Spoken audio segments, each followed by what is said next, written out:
കർണാടകയിലെ ഷിരൂരിൽ മണ്ണിടിച്ചിലിൽ കാണാതായ അർജുൻ ഉൾപ്പെടെ 3 പേർക്ക് വേണ്ടിയുള്ള തെരച്ചിൽ ദൗത്യത്തിന് ഇന്ന് അവധി. സ്വാതന്ത്ര്യദിനം ആയതിനാലാണ് തെരച്ചിൽ താൽക്കാലികമായി നിർത്തിവച്ചത്. നാളെ ഈശ്വർ മാൽപ്പയുടെ നേതൃത്വത്തിലുള്ള സംഘവും നേവിയുടെ മുങ്ങൽ വിദഗ്ധരും തെരച്ചിൽ പുനരാരംഭിക്കും.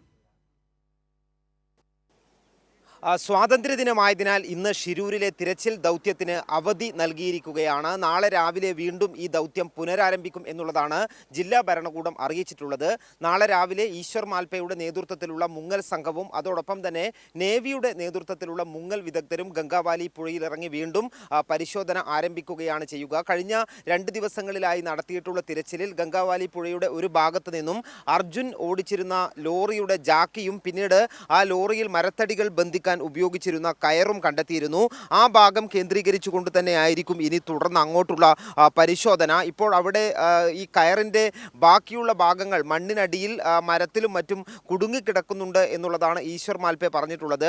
അവിടെ കൃത്യമായി പോയിന്റ് മാർക്ക് ചെയ്ത് ആ കയറിനെ കരയിൽ നിന്ന് മറ്റൊരു കയറുമായി ബന്ധിപ്പിച്ച് ആ കയറിനെ വലിച്ചുയർത്താനുള്ള ഒരു ശ്രമമായിരിക്കും നാളെ നടക്കുക എന്നുള്ളതാണ് ഈശ്വർ മാൽപ്പെ വ്യക്തമാക്കിയിട്ടുള്ളത്. ഇന്നലെ നേവി സംഘം നടത്തിയിട്ടുള്ള തിരച്ചിലിലാണ് ഈ കയറിൻ്റെ ഭാഗം കണ്ടെത്തിയത്. അത് അർജുൻ്റെ ലോറിയുടേതാണ് എന്നുള്ളത് ലോറി ഉടമ മനാഫ് സ്ഥിരീകരിക്കുകയും ചെയ്തിട്ടുണ്ട്.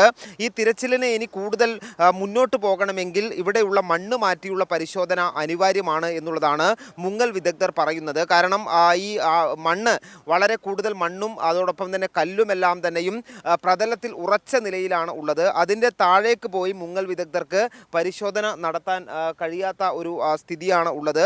അതുകൊണ്ട് തന്നെ അവിടെയുള്ള ചെളി നീക്കം ചെയ്താൽ, മണ്ണ് നീക്കം ചെയ്താൽ മാത്രമേ അതിൻ്റെ താഴെ ഭാഗത്തേക്ക് കൂടുതൽ പരിശോധന നടത്താൻ കഴിയുകയുള്ളൂ. അതുകൊണ്ട് തന്നെ ഒരു ഡ്രഡ്ജർ എത്തിക്കാനുള്ള ശ്രമമാണ് ഇപ്പോൾ ജില്ലാ ഭരണകൂടം നടത്തുന്നത്. തിങ്കളാഴ്ച ഈ ഡ്രഡ്ജർ ഇവിടേക്ക് എത്തിക്കും.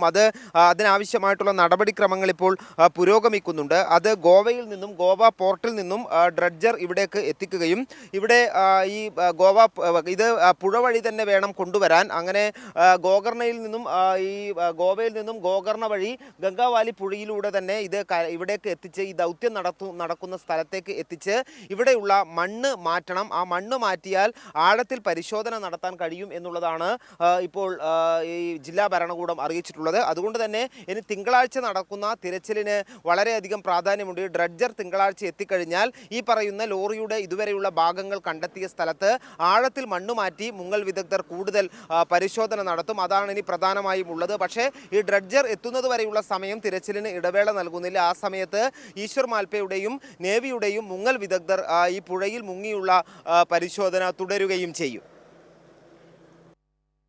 സന്തോഷാണ് ഈ വിവരങ്ങൾ ഷിരൂരിൽ നിന്ന് നൽകിയത്.